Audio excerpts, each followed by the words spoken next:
जोड़कर उसका सर्वप्रथम मैंने विरोध किया था कि भारत रत्न हमारे इस राष्ट्र के गौरव को हाथ जोड़कर मरणोपरांत लगाने की कोई आवश्यकता नहीं।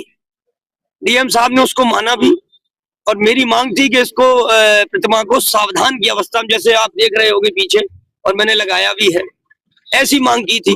प्रतिमा हटाई गई, मुझे बड़ी प्रसन्नता हुई कि अब एक अच्छी प्रतिमा इस पथ पर लगेगी। लेकिन जब लौट के आई तो मैंने देखा कि इस तरीके से हाथ थे तो उसको यहाँ से काट दिया गया और इसी में उंगलियां बना दी गई, आपको दिख रही है। ये कोई मुद्रा ही नहीं है। आज तक ऐसी मूर्ति मैंने तो कभी देखी ही नहीं कि जो छाती पर हाथ रखे हुए लगी हो। लेकिन प्रशासन की लापरवाही कहें कि मैं पिछले 2 वर्षों में लगभग 6 प्रार्थना पत्र डीएम साहब को दे चुका हूँ। अभी 6 महीने में ही 2 दे चुका हूँ।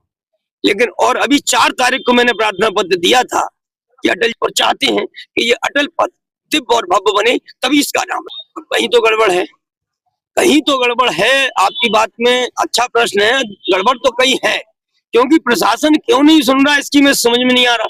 प्रशासन, मुझे लगता है शासन को गलत सूचना दे रहा है। और अभी मुझे पता लगा आप ही लोगों के माध्यम से कि 24 तारीख को इसका अनावरण के लिए कहा जा रहा है। जब मैं अपनी आपत्ति दर्ज कर रहा हूँ, इटावा की जनता आपत्ति दर्ज कर रही है। यहाँ जो लोग आए हैं ना, इसमें प्रत्येक जाति वर्ग के लोग हैं।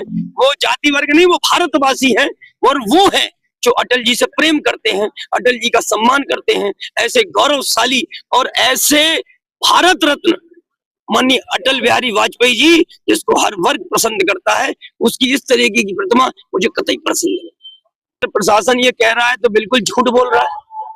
वो इसलिए झूठ बोल रहा है कि मैंने तो खुद ही प्रशासन से आरटीआई मांगी। इसका कितना एस्टीमेट है, किसमें इसकी निविदाएं निकाली गई, अगर रिवाइज हुआ तो क्या इसका एस्टीमेट है, कौन सी कंपनी ने किया।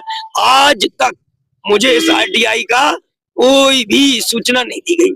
अब मैं कैसे प्रशासन की बात को मानूं?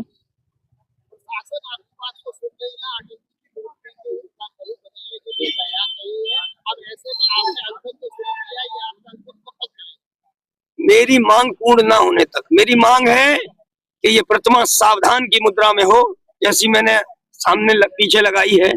अटल जी के सम्मान में अगर मेरे प्राण भी चले जाएं, मैं केवल एक बात नहीं कह रहा हूं, मेरे प्राण भी चले जाएं तो अटल जी की गरिमा के अनुरूप बहुत छोटे हैं। अगर आवश्यकता पड़ी तो आपके माध्यम से कह रहा हूं, यहाँ मेरे बच्चे, मेरी पत्नी, उनको भी मैं यहाँ बैठा लूंगा। अगर ये सोता रहा प्रशासन, मुझे लग रहा है इससे लापरवाह प्रशासन कहीं मिलेगा नहीं।